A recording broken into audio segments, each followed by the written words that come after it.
Manchester, 8 maggio 1979, ore 13:30. Circa 500 persone si trovano all'interno del centro commerciale Woolworth quando all'improvviso scoppia un incendio. Muoiono 10 persone, che vengono ritrovate tutte nel ristorante del secondo piano. Sono morte per il fumo altamente tossico scaturito dagli arredi in fiamme. Non sono riuscite a fuggire in tempo, ma la cosa strana è che all'inizio neanche ci provano. A lot of the people in this store simply didn't take the fire alarm seriously. Alcuni testimoni, infatti, raccontano che quando il fumo inizia a entrare nel ristorante, molti vogliono finire di mangiare, altri si rifiutano di uscire senza prima aver pagato. Ma com'è possibile? Due celebri esperimenti possono aiutarci a capire. Il primo fu condotto negli anni 50 dallo psicologo polacco Solomon Asch. 6 persone sono sedute a un tavolo, di queste una è convinta di partecipare a un test sulla vista. E il secondo ragazzo da destra, quello con la maglia bianca. Gli altri sono tutti complici dello sperimentatore e hanno ricevuto precise istruzioni su cosa fare e quando. L'esperimento ha inizio. Lo sperimentatore mostra dei pannelli su cui sono disegnate delle linee e chiede a tutti quale delle linee sulla destra è lunga quanto quella sulla sinistra. Il compito è piuttosto facile. Il primo risponde correttamente e così anche gli altri, inclusa l'inconsapevole cavia. Ma a un certo punto i complici iniziano a rispondere, questi erano gli accordi, in modo sbagliato. One. Il ragazzo esita, forse si chiede se sia uno scherzo, ma alla fine cede. One. Altre persone si alternano nei panni del ragazzo con la maglia bianca. Risultato?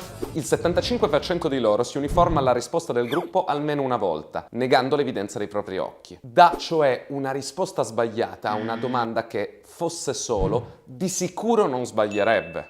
Se siamo in gruppo e questo compatto sta facendo qualcosa, allora ci parte forte l'istinto di imitarlo.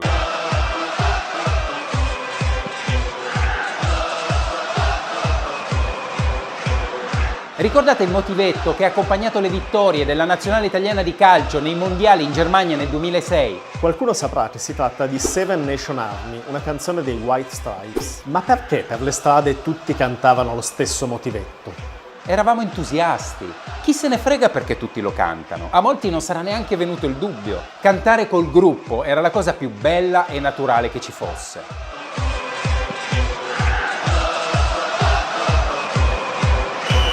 Questo istinto a uniformarci al gruppo, risultato di milioni di anni di evoluzione, si chiama conformismo sociale. Uno dei modi con cui lavora è quello di farci apparire buoni i giudizi e le decisioni del gruppo per il solo fatto che sono del gruppo. Sei appena sceso dal treno in una grande stazione e visto che sei sovrappensiero, anziché cercare l'uscita, d'istinto segui la folla. Il gruppo va di là, sarà la direzione giusta, è il pensiero automatico.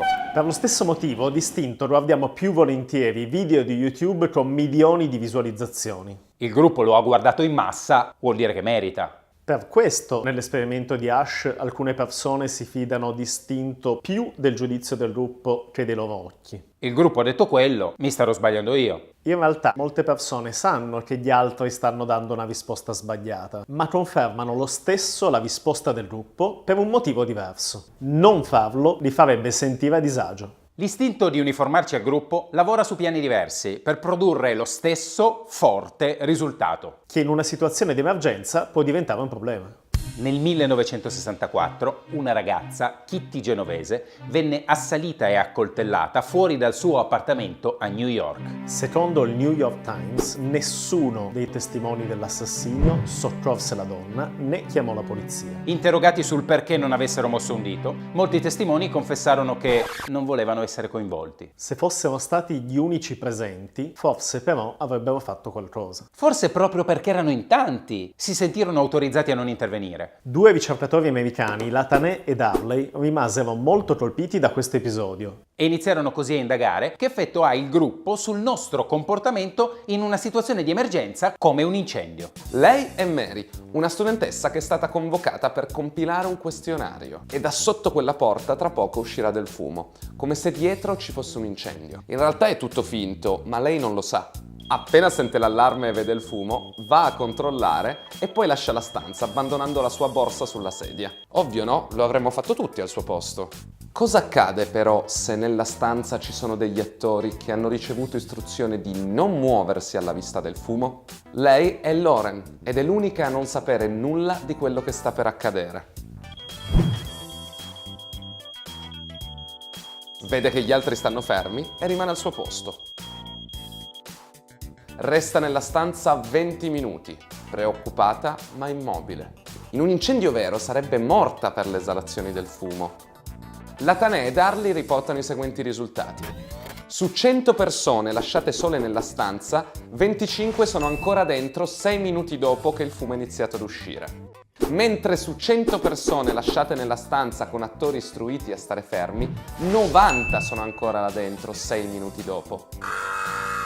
Ma in un incendio reale non ci capiterà mai di incontrare attori che stanno fermi al loro posto. E cosa succede se nella stanza c'è un gruppo di persone tutte inconsapevoli del fatto che l'incendio è finto? Su 100 gruppi lasciati nella stanza, 62 sono ancora là dentro 6 minuti dopo l'inizio del finto incendio. Insomma, il solo fatto di essere in gruppo può farci reagire meno prontamente in una situazione di emergenza. Torniamo al 1979, al centro commerciale di Manchester e alle 10 vittime, tutte ritrovate nel ristorante al secondo piano. Con tutta probabilità era la prima volta che capitava loro una cosa simile. Forse, per capire la gravità della situazione, d'istinto hanno guardato cosa facevano gli altri. Tutti seduti, tutto tranquillo. Qualcuno potrebbe aver intuito la gravità della situazione, ma forse si è sentito in imbarazzo ad essere l'unico ad alzarsi, l'unico a fuggire. O potrebbe aver pensato, perché dovrei essere proprio io a prendere l'iniziativa? Spesso è sufficiente che questa catena di pensieri automatici ci tenga impegnati per qualche decina di secondi perché sia troppo tardi. In molte situazioni di emergenza è importante agire. Subito! Sapere esattamente come comportarsi in un'emergenza, indipendentemente da ciò che fanno gli altri, è molto utile per noi e per gli altri.